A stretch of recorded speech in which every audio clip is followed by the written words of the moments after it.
नमस्कार सभी व्यूअर्स को। मैं हूं एडवोकेट पुनीत और वेलकम है आपका बेसिक एस्पिरेंट्स पे। तो आज हम पढ़ने जा रहे हैं article 12 of constitution of India, that is state.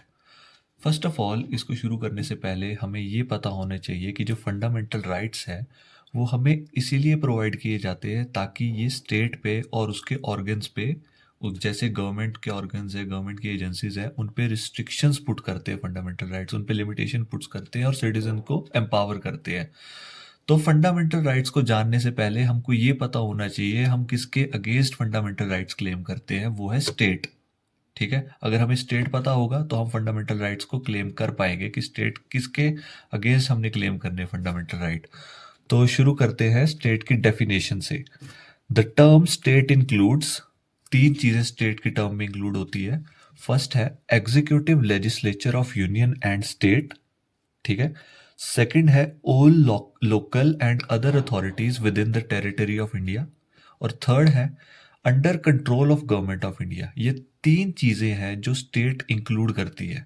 ठीक है, इसको आगे हम डिटेल में पढ़ेंगे कि इन तीनों चीजों के आगे क्या क्या इंक्लूड होता है, इन तीनों चीजों में और क्या क्या चीजें इंक्लूड होती है। इसको आगे कोर्ट ने अच्छे से इंटरप्रेट किया है। ठीक है, द डेफिनेशन ऑफ स्टेट, जो स्टेट की डेफिनेशन है, it is not exhaustive but inclusive. ये बहुत ज़्यादा इंपॉर्टेंट लाइन है, इसको अगर हम ध्यान से समझे तो इसका मतलब ये है कि सिर्फ जो हमने अभी ऊपर ऑर्गन्स पढ़े जो स्टेट में इंक्लूड होते हैं, सिर्फ वही नहीं होते। It is open to interpretation by courts. इसमें और ज़्यादा ऑर्गन्स और ज़्यादा बॉडीज़ को हम ऐड कर सकते हैं। ठीक है, it is not exhaustive but inclusive. और चीज़ें इसमें इंक्लूड की जा सकती है, ये ख़त्म नहीं होती लिस्ट। ठीक है, नेक्स्ट चीज है article 12 is only limited to part 3 of the constitution, that is fundamental right. अब जो आर्टिकल 12 जो कि स्टेट है उसकी एप्लीकेशन सिर्फ और सिर्फ part 3 that is fundamental right तक ही लिमिटेड है। इसके बाद भी हम डीपीएसपीज में हम स्टेट को पढ़ते हैं, लेकिन वो आर्टिकल 36 में दिया है। जो आर्टिकल 12 है इसका एप्लीकेशन सिर्फ आर्टिकल 35 तक है। ठीक है, जो पार्ट 3 में दे रखे हैं। अब हम पढ़ते हैं जो हमने ऊपर डेफिनेशन में पढ़ा कि स्टेट क्या इंक्लूड करती हैं। तो फर्स्ट ऑफ ऑल उसमें है executive and legislature of union and state. Executive और and legislature of union and state में क्या क्या आता है? First of all union of state government. ठीक है, यूनियन और स्टेट गवर्नमेंट दोनों आ जाती हैं इसमें। दूसरा है parliament and state legislature. Parliament मतलब जो सेंटर में सरकार है, ठीक है, वहाँ पे जो सांसद बैठते हैं, जो लोकसभा है, राज्यसभा है, वो आ जाती है। फिर स्टेट लेजिस्लेचर आ गया आपका, विधानसभा, विधान परिषद। ठीक है, और तीसरा है president and governor. President and governor भी स्टेट की डेफिनेशन में इंक्लूड होते हैं। दूसरे जो डेफिनेशन में कैटेगरी थी वो थी अथॉरिटीज की। अब अथॉरिटी क्या होती है? अथॉरिटी को कहा गया है, ठीक है, authority means power to make laws. ठीक है, power to make laws and orders, मतलब ऐसी कोई बॉडी जिसके पास पावर है लॉज बनाने की और उनको एनफोर्स कराने की भी, उन लॉज को एनफोर्स करने की भी, उन्हें हम अथॉरिटी मानते हैं इसमें आर्टिकल 12 स्टेट में। जैसे म्यूनिसिपल कमेटी होती है, उनके पास पावर होती है लॉज बनाने की भी और उन्हें एनफोर्स करने की भी। ठीक है, अब जो थर्ड वाली है ये है लोकल अथॉरिटीज। लोकल अथॉरिटीज जो गवर्नमेंट ने फॉर्म की है, जो हमारे लोकल लेवल पर काम करती है, जैसे डिस्ट्रिक्ट बोर्ड्स हो गए, पंचायत हो गए, एटसेट्रा एटसेट्रा, बहुत सारी लोकल अथॉरिटीज होती है। ये सब भी स्टेट के अंदर ही काउंट होती है। अब जो नेक्स्ट वाली ये बहुत इंपॉर्टेंट है, अदर अथॉरिटीज। जो अदर अथॉरिटीज है इसको कोर्ट ने कई बार इंटरप्रेट किया है। पहले इसको बहुत नैरो इंटरप्रिटेशन दी गई थी, लेकिन इसको उसके बाद काफ़ी ज़्यादा वाइड इंटरप्रिटेशन दी गई और बहुत सारी चीज़ें अदर अथॉरिटीज़ में इंक्लूड कर दी गई, जिसको हम स्टेट मानते हैं। अच्छा, इसमें क्या लिखा है? It means authorities exercising governmental and sovereign function. ऐसी अथॉरिटीज जो गवर्नमेंट के फंक्शन और independent sovereign autonomy function perform करती है, उन्हें हम अदर अथॉरिटीज में काउंट करते हैं। एक बहुत इंपॉर्टेंट केस है electricity board of Rajasthan versus Mohanlal 1967 AIR।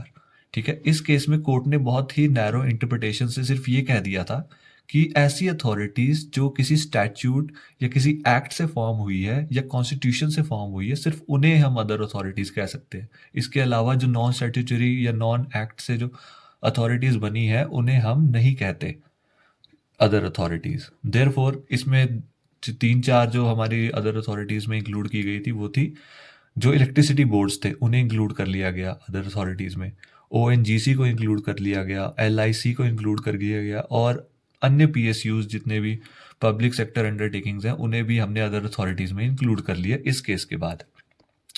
फिर इसके बाद एक केस हुआ सोम प्रकाश रेखी वर्सेस यूनियन ऑफ इंडिया 1981।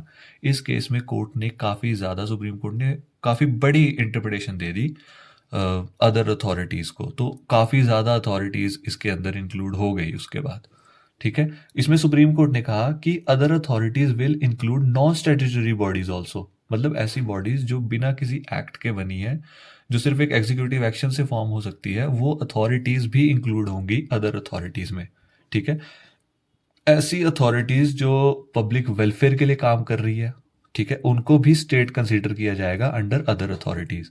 ठीक है, other authorities is not confined to only statutory corporation alone, but it में include government company, registered society, ठीक है, and which have some nexus with government, मतलब ऐसी कोई बॉडी जिसका गवर्नमेंट के साथ कुछ नेक्सस है, गवर्नमेंट से वो काम कर रही है, या गवर्नमेंट से कुछ फंड्स ले रही है, या गवर्नमेंट उस पर कुछ कंट्रोल एक्सरसाइज कर रही है, ऐसी अथॉरिटीज को भी हम स्टेट में इंक्लूड करेंगे अंडर अदर अथॉरिटीज। इन सब के अगेंस्ट आप फंडामेंटल राइट क्लेम कर सकते हैं। ठीक है, अब एक बहुत इंपॉर्टेंट और अच्छा आपको फैक्ट बताता हूँ, आपको शायद पता नहीं होगा कि बीसीसीआई जो क्रिकेट की हमारी अथॉरिटी है इंडिया में, जो क्रिकेट का सारा कुछ देखती है, इज नॉट अ स्टेट। ठीक है, इसके अगेंस्ट आप फंडामेंटल राइट क्लेम नहीं कर सकते क्योंकि इसको स्टेट नहीं मानते हैं। एक बहुत ज़्यादा इंपॉर्टेंट केस हुआ था Zee telefilms versus union of India 2005। 5 जजेस थे इस केस में। ठीक है, 4 जजेस ने इसमें जजमेंट सुनाई कि बीसीसीआई स्टेट के अंडर कवर नहीं होता, बीसीसीआई हमारा स्टेट नहीं है। ठीक है, क्या क्या पॉइंट्स दिए उन्होंने? It is not created by statute. ठीक है, first of all it is not created by statute. दूसरा, no share held by the government, government कोई शेयर होल्ड नहीं करती बीसीसीआई में। तीसरा है no financial assistance by government, government कोई फाइनेंशियल असिस्टेंस भी नहीं देती बीसीसीआई को। चौथा है no control of government, government का कोई कंट्रोल नहीं है, चाहे वो प्लेयर की सिलेक्शन हो, चाहे वो प्लेयर की एक्टिविटीज पे कंट्रोल हो, गवर्नमेंट कोई भी कंट्रोल एक्सरसाइज नहीं करती बीसीसीआई में, इसीलिए बीसीसीआई को स्टेट में इंक्लूड नहीं किया जाता। लेकिन एक जज थे, ठीक है, उन्होंने एक माइनॉरिटी व्यू में अलग व्यू दिया बाकी जजेस से। उनके रीजंस थे कि इट हैज़ अ मोनोपोली। जैसे आपको पता है इंडिया में क्रिकेट का एक सोल बीसीसीआई सब कुछ हैंडल करता है, बीसीसीआई के पास मोनोपोली है क्रिकेट की इंडिया में। ठीक है, दूसरा फंक्शन है it's function are public in nature. ठीक है, तीसरा है it is registered society under Tamil Nadu society registration act 1928। तो जो हमारा बीसीसीआई है उन्होंने एज अ चैरिटेबल सोसाइटी अपने आप को रजिस्टर कराया है तमिलनाडु सोसाइटी रजिस्ट्रेशन एक्ट में। ठीक है, तो उन्होंने कहा ये सब चीज़ें जो है, इन अगर चीज़ों को हम देखें तो इसका नेक्सस है कुछ ना कुछ पब्लिक वेलफेयर के साथ, कुछ ना कुछ गवर्नमेंट के साथ। जैसे स्टेट होती है, कुछ कुछ वैसी ही फंक्शंस बीसीसीआई भी करती है, तो इसीलिए इसको स्टेट कर देना चाहिए हमें डिक्लेयर।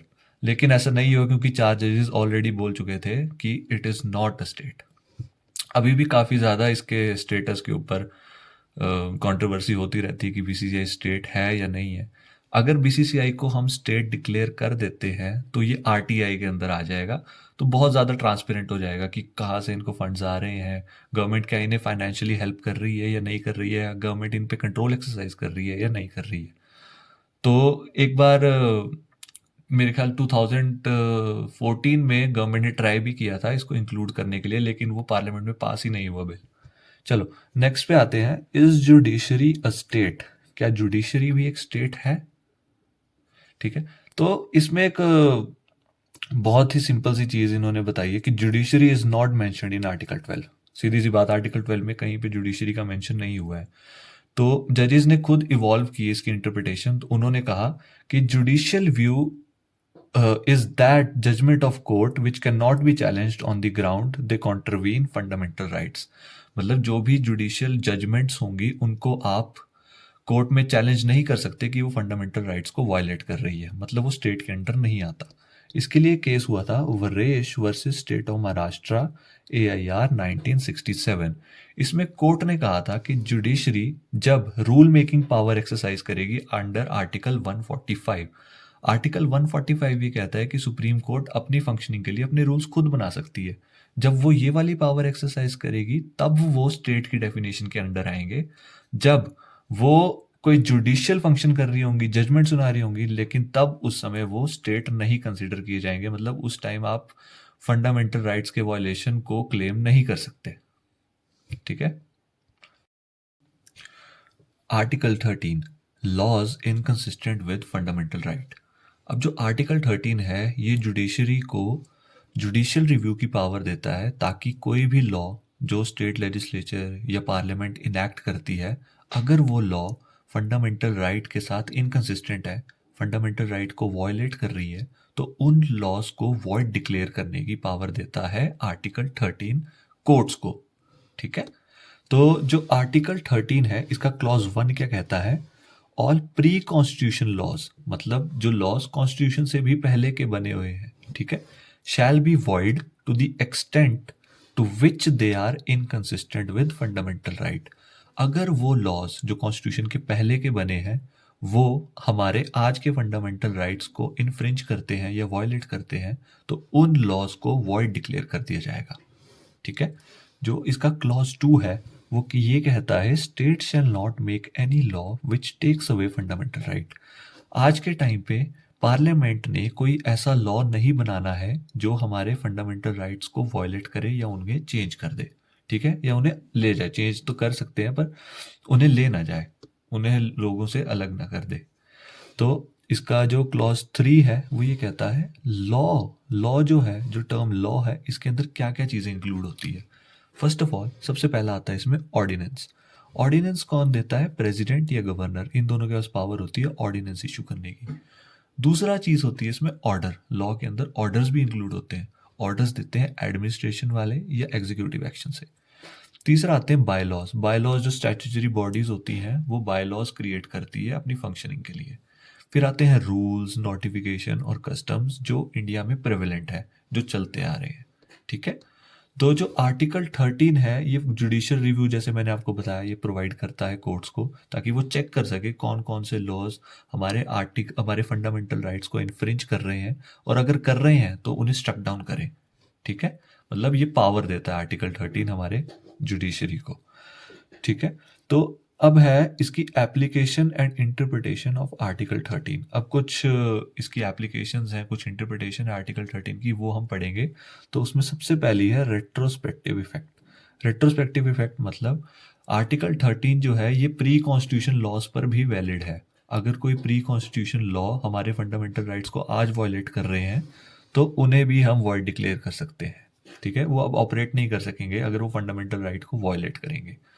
दूसरा है डॉक्ट्रिन ऑफ सेवरेबिलिटी।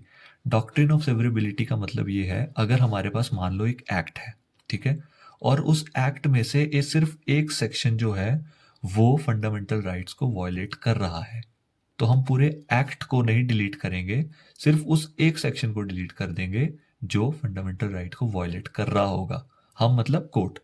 ठीक है। कोर्ट जो होगा वो उस पूरे एक्ट को नहीं डिलीट करेगा, सिर्फ उसी प्रोविजन को डिलीट करेगा जो फंडामेंटल राइट के अगेंस्ट जा रहा है। तीसरा है डॉक्ट्रिन ऑफ एक्लिप्स। अब एक्लिप्स आप लोगों ने टर्म सुनी होगी, सूर्य ग्रहण, चंद्र ग्रहण, ठीक है, सोलर इलिप्स, लूनार एक्लिप्स। तो उसमें होता क्या है, ओवर शेडो हो जाती है चीज़ें। वैसे ही इसमें भी ऐसा कोई लॉ अगर जो फंडामेंटल राइट्स को इन्फ्रिंज कर रहा होगा तो वो ओवर शेडो हो जाएगा। ठीक है, फंडामेंटल राइट से ओवर शेडो हो जाएगा। और जब उन फंडामेंटल राइट्स को अमेंड किया जाएगा, ठीक है, तो वो लॉज जो होंगे वो दोबारा वापस ठीक हो जाएंगे। ठीक है। व्हेन शेडो इज रिमूव्ड, यानी कि fundamental right is amended, law becomes fully applicable. पर जब हमारे जो लॉज हैं वो अपना फंडामेंटल राइट को वायलेट कर रहे हैं, तो उस समय तक वो फंडामेंटल राइट से ओवरशैडो हो जाएंगे। मतलब फंडामेंटल राइट उन्हें ओवरशैडो कर देगा। वो खत्म नहीं होंगे, डिलीट नहीं होंगे, सिर्फ ओवरशैडो हो जाएंगे फंडामेंटल राइट से। और जैसे ही फंडामेंटल राइट्स को अमेंड किया जाएगा तो वैसे ही वो लॉ दोबारा से एप्लीकेबल हो जाएगा। तो यही सब था आर्टिकल 12 और आर्टिकल 13 में। इम्पॉर्टेंट ये सब चीज़ें आपके लिए, यूपीएससी के लिए या किसी भी एग्ज़ाम के लिए बहुत ज़्यादा इम्पॉर्टेंट है। आप अच्छे से इन्हें नोट कर लीजिए। और आगे फर्दर वीडियोस के लिए चैनल में बने रहें, सब्सक्राइब ज़रूर करना। Thank you so much for listening.